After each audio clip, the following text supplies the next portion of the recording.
G'day fellas and welcome to a casted game of Age of Empires 4 today. We are on Himeyama to watch two of the world's best players face off, and I suspect this is going to be a good quality game because we have got one of the most aggressive players in Age of Empires 4. Ladies and gentlemen, in the east of the map in the color blue, playing as the English. Today his name is Mentirioso de AoE. No idea what that means, but you can just call him Vortex. And on the west side of the map, in the color green, playing as the Malians, it's Ayyubids. We got that name. That's an easy one. I can do that one. Now take a look here. What do we got? We got ourselves a little bit of a dock in the middle of the map. Interesting decision already. So let's talk a little bit about what we can expect here, about some of the interesting developments. So first and foremost, the English, great fun civilization. I think everybody sort of pocket pick in the current patch. They're a very safe civ, especially with the longbows, and with how good archers are at the moment. The longbows being the prime archer. That's a Cyberpunk 2077 reference.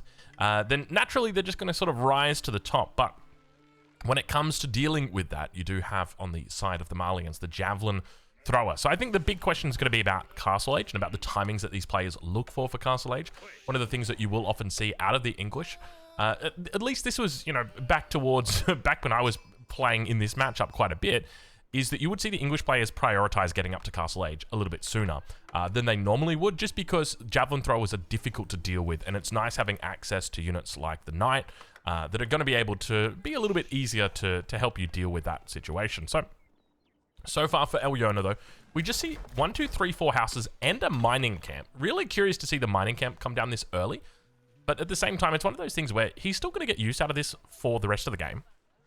And by not putting this down, he doesn't get that passive gold. But by putting it down here, he loses a couple of little villager seconds. I don't know whether he actually took any gold. Yeah, he didn't take any gold. But he manages to do this. And the most common thing that you'll see is players actually put down the pit mine, and then they'll put down a whole bunch of houses around it. And it'll normally be 6 houses. And then they leave the mining camp for a bit later. So he's opted for a mining camp earlier. So we'll have to wait and see exactly what the plan is in store for him at the moment. But you can see he's already crossed that 200 gold threshold. Meanwhile, over on the side of Vortex, the focus on the early game, or during the early game at least, is just going to be on those fish in the middle of the map. We can see he's already doing quite a decent job here. Got the 3 fishing boats out. This is a pretty nice little comfy build order that he's got here. He's taken 2 straggler trees, left the 3rd one up, and that's going to allow him to get up. You can see he's got 1 wood short of a house. And this is an annoying little bug that happens, and I thought the devs fixed this, but you never know with the bugs. That's the interesting thing. Like, I saw a comment from somebody on a video that I did recently on the map Gorge, because whenever it's Gorge, I always talk about how the sheep spawns are terrible. And somebody said, oh, Drongo, you got to catch up with the times because the sheep spawns were fixed. It's like, but brother, they may have said in the patch notes that they were fixed, but they did not fix the sheep spawns. They made them a little bit better, but they are still unforgiving. I remember after that patch dropped, I played a map on Gorge, and my sheep, it was not pretty. It was not pretty. But anyway, it's one of those things that it takes time. And I guess that's just the consequence of going for these generated maps or procedurally generated maps rather than having set maps like we do in StarCraft. I don't know why I said we, because it's been so long since I played StarCraft. I think the last time I played StarCraft might have been like back in, 2013, 2014, something back then. Oh, actually, now that I think about it, it was right before I went on deployment. So 2010, maybe? I think I played in like the closed beta. That was it. The only ranks that they had, all of the ranks, they just had Diamond. I just remember that. It just went up to Diamond. Didn't even have Grandmaster back there. But have a look at this.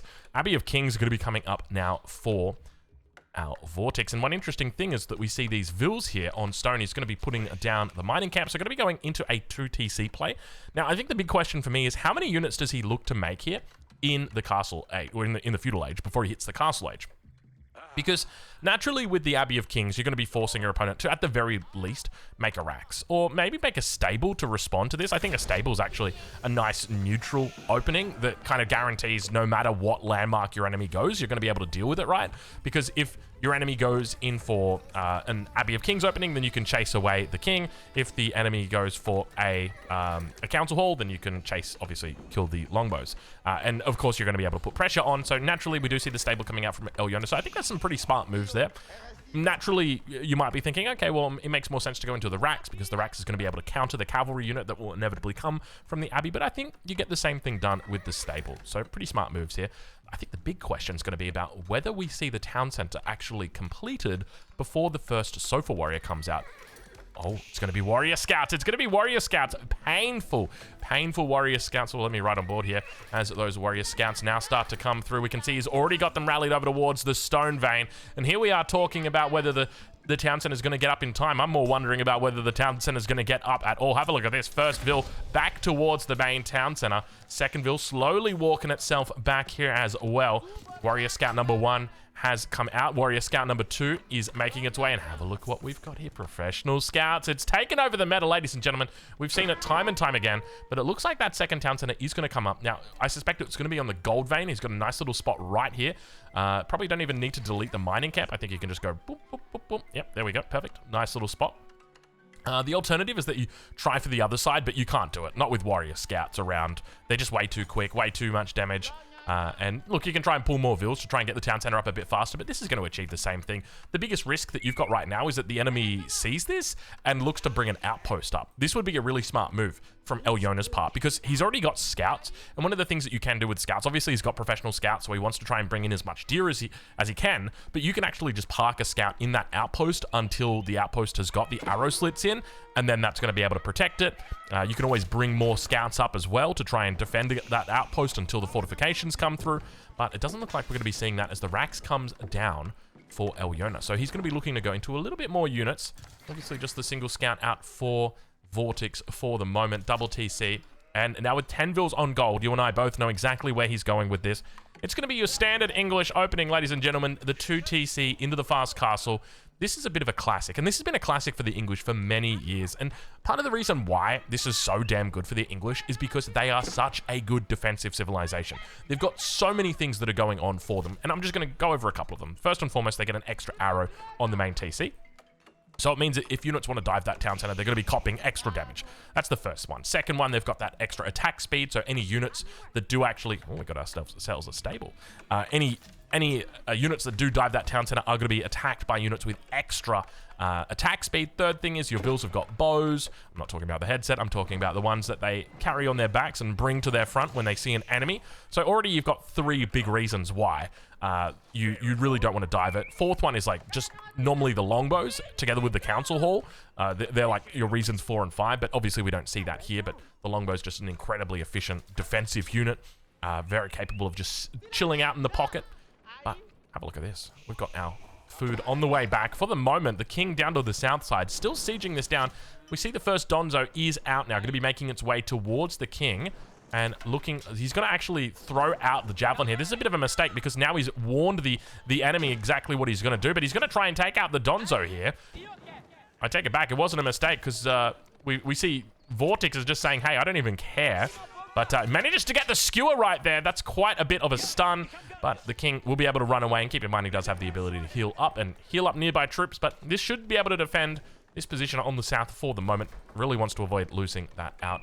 And do we have the age up coming through on the side? No, we don't have the age up coming through just yet. Looks like he's done a bit of a Vill reallocation. He had 10 Vills on gold very early. Goes into wheelbarrow, double broadaxe as well, but then has shifted off gold. Still maintains a decent presence on gold, and now going to be looking to try and force these professional scouts that have got warrior status to drop their deer. Not going to be able to find it. This third one on the backside definitely going to have to be dropping it. But we can see there are plenty of carcasses underneath the town center. Slowly the cows are coming out as well, so Elyona doing very well on the Malians at this stage of the game. Meanwhile, over on the east side of the map, of course, our English player Vortex is going to be adding in more and more farms. We can see he's up to 11 farms. 11? Is that 11? Hold on. I'm not... It's 9. It's all right. We'll get good at counting eventually, fellas. Don't worry. It's a few farms. Anyway, we're moving towards New Year's Eve. This actually won't be the last video I post before New Year's Eve. This will be the second last. But wishing you guys a happy, healthy New Year's Eve. I don't know about you guys, but I'm planning just to chill at home. We've got some friends that are going to be coming over. I've got Dad down from my home city at the moment, so he's going to be here chilling with us, and we're just going to take it nice and slow. We had a couple of plans, but you know how it is on New Year. Sometimes things fall through. So we just figured, you know what? We'll get a keg or two. Invite everybody over. So that's the plans for us. No LAN party, though. Maybe next year we'll do the LAN party, but take a look at this. Huge Donzo numbers to the south. They're going to be looking to try and secure up this hunt so the professional scouts are able to come through and pick up all of these carcasses without too many troubles. And you can see that Ayyubids having a little bit of an issue there. I've noticed this as well. I don't really know exactly how to fix it, but yeah, there seems to be some sort of issue. I got to play around a bit more with professional scouts and just kind of work out how this happens and why this happens. But you can see that he's like shift clicked something, and it's kind of messed it up. And this professional scout warrior scout should be bringing it back. But do you see that white tower? It's the white tower. Interesting position on the white tower.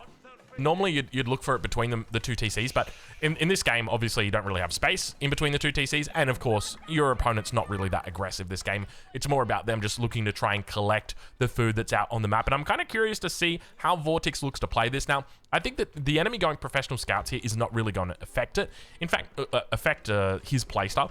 In fact, you could argue that it kind of complements both of them, right? Because on one hand, the English really don't care about deer. How many games do you see English players at the top level don't go on berries, don't go on deer? You can see he's got the berries in his base here, but he doesn't even go on them because even if he does, the gather rate is so slow that it's just more efficient for him to build a farm and gather from that. If you invest that 37 wood into the farm, you're going to gather that back by the time your villager would have gathered the berries up. So definitely a worthwhile decision. Yeah, okay, we do have the age up now coming through. So he's going to be playing into the farms, of course, on the other side, professional scouts. And I guess one of the good things for this, or for Ayyubids in this regard, is this is going to give him a huge surplus of food. But then you want to be asking the question, does that really matter, right? Like, if we look at the economy right now for Ayyubids, how much of this food is actually coming from deer carcasses? You get where I'm coming, right? Like, if you've got a whole bunch of cows, and then you're going for the big cow landmark, and then you've also got professional scouts bringing in these deer, like, what are you doing with all your food? It just doesn't make sense to me. Like, typically, of course, you're still going to be on food, but the reliance on food is definitely not there. Of course, it means that you don't have to make cows and eat cows and that sort of stuff, and it's nice to have, and a higher gather rate as the Vil does manage to survive. He takes out a couple, though, on this bottom side. White Tower going to be getting some decent value in here. But, yeah, I think it's a little bit of a weird one, right? I think for the Malians against the English, it makes sense to go to professional scouts because you've basically just got free food sitting out on the map here. And we can see that he is definitely established. Wait, there is apparently deer out here, but I don't see the deer. Is it just that, like, this deer no, this deer carcass would have come from over here. Maybe I've got to switch player perspectives. No, they both see the deer icon on the map. Kind of weird. Anyway, that's how it goes. And we see Ayyubids moving now to the north as the Grand Fulani Corral gets completed. And immediately that pit mine's going to get dropped. Upgrades on the way through, as you do. Specialized picked horticulture coming through on the other side. +2s coming through already on those eco sides. So big eco upgrades. We might see a potential Imperial Age coming through for Vortex. Now, one of the things to note, and this is something that I did mention earlier, Vortex is one of the most aggressive Age of Empires 4 players that there are. If you go have a look at this guy's match history, every game is between 15 and 20 minutes because he finishes his games so damn quickly. And some of them go even earlier than that. And often they're very coin flippy if it's towards the higher end. And rarely do they seem to go long. So the fact that Vortex here has gone for a double TC opening into the White Tower, there's a good chance that this game will go quite a bit more of the distance than what you would expect with a typical Vortex game. But have a look at this. Military numbers are building up for Ayyubids. One thing to note, though, is that Vortex has got an option in how he defends here.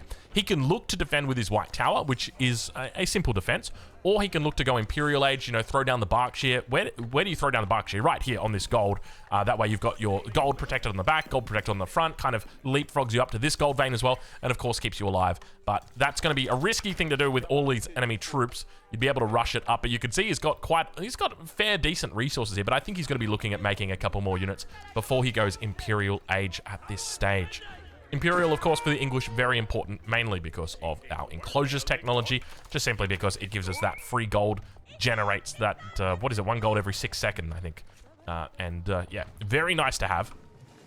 All right, well, let's check in with Ayyubids and see how he's doing. As the pit mine begins to have its houses added in around it, you can see that he unfortunately doesn't get every single one in. And I hear relics. Is that the first relic? They are the first relics of the game being picked up right now. Where are we? We must be up to the north. Indeed, we are the north. And maybe somewhere in the center of the map as well, because Ayyubid's got one. So they've both picked up a relic. And I'm loving the walls coming in from Vortex. This is something so rare.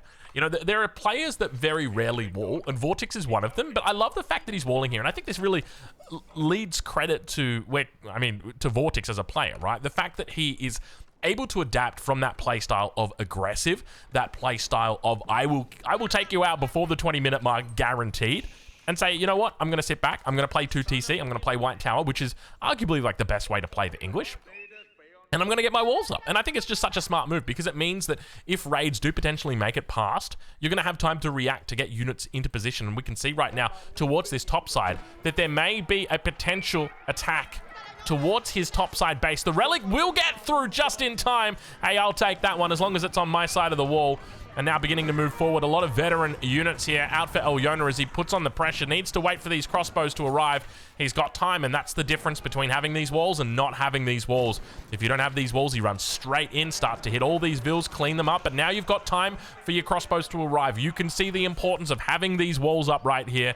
And Vortex knows that. He's playing a less mobile composition. He's playing infantry only. And look at this cheeky Ayyubids trying to snag away a relic. Get out of here, buddy. Get out. How do you think you're going to get that relic behind that bloody wall, mate? Keep trying, though. But, yeah, I think it really gives a lot of credit over to Vortex. Anyway, let's check in and see how Vortex is doing on this south side of the map as the raid begins to come through. Excuse me? Are these Donzos just in position? Maybe he just knows about them. There could have been some intel. Meanwhile, towards the middle of the map, our boats are finally going down. We got the demo ship on the shoreline, but you can see it. I don't know whether it's going to be able to reach. Is he trying to bait over the units, maybe? That's what it could be. You can see the archer's going to try and take it out. Demo ship going to be running in. Makes a connection, and he takes out 2 of the archers. It's such an underwhelming explosion, though. You wish they had a bit of a bigger... Maybe they could make it so that there's more of an impact on land units versus on water, because it seems fine on water, the balance, but on land it feels like it could be a little bit nicer. Hold on, excuse me, hey, fellas, hey, one at a time, please, one at a time. Wow, can you believe that? They were running tandem, hand in hand, next to each other. Vortex now, huge food economy, 1,600. Meanwhile, on the side of Ayyubids, 1,500 for him. So pretty even Stevens. We'll do a little bit of a comparison after we witness what is about to go down, because I tell you what, we're going to be yelling timber for some of these Malian forces as those men-at-arms. Armor cladding is through. Snipes out the shaman immediately and looks to try and clean up the rest of these forces. You can see the way that Ayyubids has got these troops in little squadrons around the map. It's almost tempted to call him a bit of an AI. This is something that the AI do. They're kind of infamous for doing it. They just bring all these little squads everywhere. But now it looks like he's descending. Not just into madness, but into the army of Vortex. Ladies and gentlemen, Vortex on the defense here. He's got the crossbows looking to try and focus down all of those Sofa warriors. Continuing to kite back. He doesn't have a huge amount of them, and now they should be able to just clean up this front line. You can see how much damage is going to be done here. The men-at-arms holding on for dear life. Crossbows still making their way to the back. Needs to bring these Sofas towards this Malian, or towards this crossbow line, but you can see the archers getting some decent shots off here. Keep in mind, in the event we do reach Imperial Age, bowstrings could be really nice on these archers for the Malians. Meanwhile, the king taking quite a bit of damage, and Ayyubids going to be cleaning him up. Have a look at this. 49 military pop. Still kind of even after these last men-at-arms come through. 4 more going to be on the way. He's rallying more in. 5 in the queue. 2 more men-at-arms on the way as well. But still, these numbers looking good. Meanwhile, for Ayyubids, he wants that relic. He is fighting for that relic. He's got 3 in the bag at the moment. Only 1 for Vortex, and he's doing very well. But just remember, he's on a ticking clock because his opponent is 30 villages up in this game. He's done well to only lose 6 vills despite his enemy being on 1 base, but you can see the power of the English 2 town center as it starts to come online 19 minutes into this game. The economy is kicking well and truly. Crossbows need to be careful. They're undefended. No spearmen to defend them. No men-at-arms to hold the line. Manages to take out these Sofa slowly. You can see the Musofadi going to be mixed in as well. And this is where it could be troublesome, and it is going to be troublesome. He's moving the combo. He's switching it into a Sofa Musofadi combo, one of the most fearsome combo. It looks like he has picked up that relic and made his way out, so he can definitely fall back away from this. But Ayyubids is in a great spot here. Let's do a little bit of an eco comparison. Now, keep in mind, 33 vills difference between these 2 players at the moment. But you do have relic advantage that's in favor of the Malian player. So we got 1,500 together, so 2,200 and then an 1,800 on top. So 4K resources a minute coming through for Elyona. Meanwhile, on the side of Vortex, much less than that. You're looking at 2.7, 3.5. So about 500 difference between these two. So despite Elyona being 34 vils down, he somehow is still up 500 resources a minute. And that's going to be because of your pit mines. That's going to be because of your relics. And of course, that is going to be because of your cows. These guys are producing like crazy. He's actually got 35 vils on food, which is absolutely wild. This madman has got a lot of vils that have just, I guess, transitioned recently over to food. He's up to 1,900 food a minute now. That's a lot. That's a lot of vils on food for a guy who's got that many cows. All right, well, he is going to make good use out of those deer. Even if it is still quite, I say quite late into the game, but we're 20 minutes through. You'd normally expect the deer to be done by then, but I guess the campfires don't cook the venison that quickly. All right, meanwhile, on the side of Vortex, I think this is a perfect opportunity for him to go Imperial right now. You've lost that last relic. Your opponent doesn't seem that keen on fighting you, and it's a decent opportunity, right? And you go Imperial, the biggest thing you're going to be looking for are elite men-at-arms, together with, obviously, what we've talked about earlier, your enclosures. And the question for me is about which landmark does he go for, because you can go into the Wingard Palace. It definitely makes a lot of sense for him to do that because it's going to give ranges. It also gives him access to the Wingard Footmen, which definitely hurt the Malian opponent. But going into the Berkshire allows him to secure large gold veins, not large gold veins, but secure large swaths of land, including these gold veins here. You can see he's got one up a bit further as well. But I don't even know whether you'd be thinking about, you know what, you probably would be going somewhere like that if you're going to go Berkshire. Look at this, resources in the bank. Where does he go? Where does he put it down? It's going to be Berkshire. Okay, it's on the gold. Okay, cool. We called it. We called it. And look at this, at the exact same time. They're going imp at the exact same time. It's going to be Fort of the Huntress on the south side, leaving the Griot Bara to be desired today. Stone Wall now going to be coming up on the south side. Now, just a little something to take away into your own games here. He's putting the Berkshire on one side of the map. On the other side, he's stone walling. And it's a simple equation, right? The Berkshire, oh, where are the troops? Oh, the troops are moving. This could be disastrous. Vortex in trouble.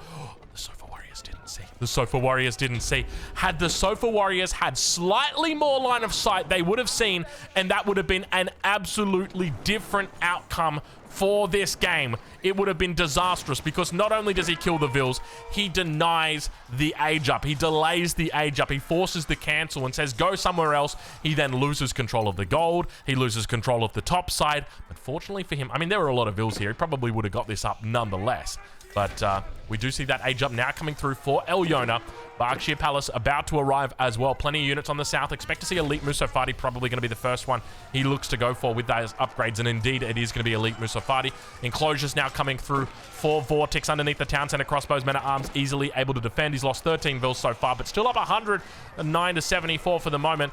Berkshire is online. Now, keep in mind, this has got a pretty decent range on it. But we're still quite far away from those secondary gold veins. And have a look at Elyona, dude. Elyona is playing incredibly. Keep in mind, he's against Vortex, right? One of the best in the world when it comes to Age of Empires 4.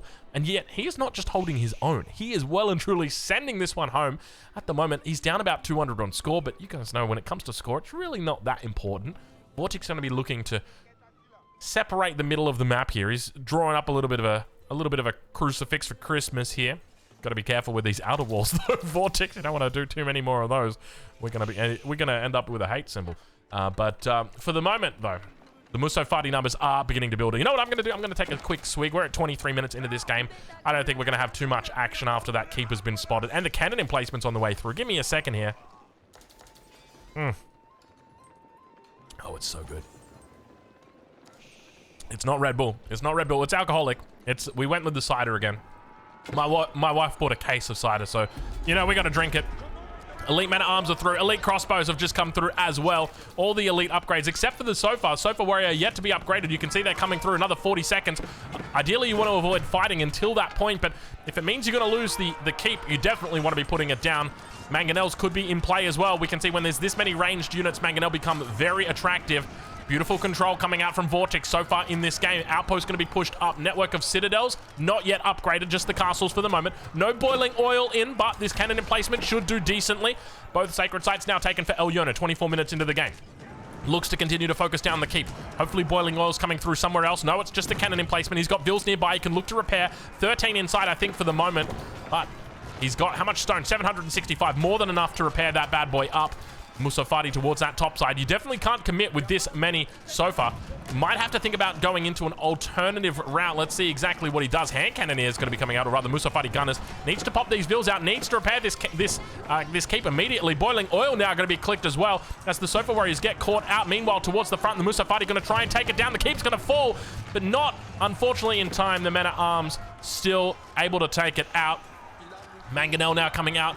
I don't think we've got adjustable crossbars just yet. You can see he's got 2 mangoes in queue on both of these bad boys. 3 burst attacks means that adjustable crossbars still remains yet to be researched. Crossbow numbers looking good here for Vortex. The economy well and truly kicking off at this stage of the game. We'll do a little bit of an eco count and see how these two do currently fare. It looks like about 3.7 for Elyona. Meanwhile, on the side of Vortex, he is pulled ahead by a country mile, up about 44 vils, 43 vils in that region. You can hear behind the scenes, it looks like Warwick the Wolf is getting a little bit of action as well. So the Vils, it's what's going on here? Look at this. Warwick's only getting aggro. Oh, that's painful, isn't it? Warwick's only getting aggro when the Vils do the hand in at the end. But now Vils moving forward. They got their daggers out and their gold packs heading back towards that gold vein. Outpost going to be coming up. Not just any outpost. That's a toll outpost. But Elyona's forces are definitely taking a toll right now. He's gone for double Mangonel on the front. Not a whole lot to defend it. Beautiful little splits coming through from Vortex. However, he still does get hit, whacked on their head like a crocodile with a mallet. And unfortunately, for the moment, it looks like the forces of Elyona have been completely destroyed on this front line. He's going to lose access to the gold. Keep in mind, to the south, he's still got plenty of resources to control. However, he really wants to fight Vortex on this point in particular. Looking to try and secure this up, deny this from him is going to be big. So how does Elyona get back into this game? We're 26 minutes through. He's down quite a bit on that military count. The eco difference between these two was significant at last check, but the farms are starting to come up. How is he doing on upgrades? He's not too bad, not too far behind. I'm assuming, yeah, we don't see that upgrade coming through yet for Vortex either. So how does he get back into this? I think number one, have you got boiling oil for your keep? So the boiling oil should have been researched down here in the Fort of the Huntress. The moment that this keep was like put down, right? It needed to be coming up because that's so important to have that one there. And you want the cannon emplacement on that one. So I think you want to be running it or putting a keep down right here, if at all possible. Maybe even looking to buy a bit of stone. Try and get that keep down and then play under this. And you want to go for a combination. I don't even know if you really want to go Musafati Gunners. They're very expensive units, but they do get that bonus from the Fort of the Huntress. So maybe playing around that could be decent for him.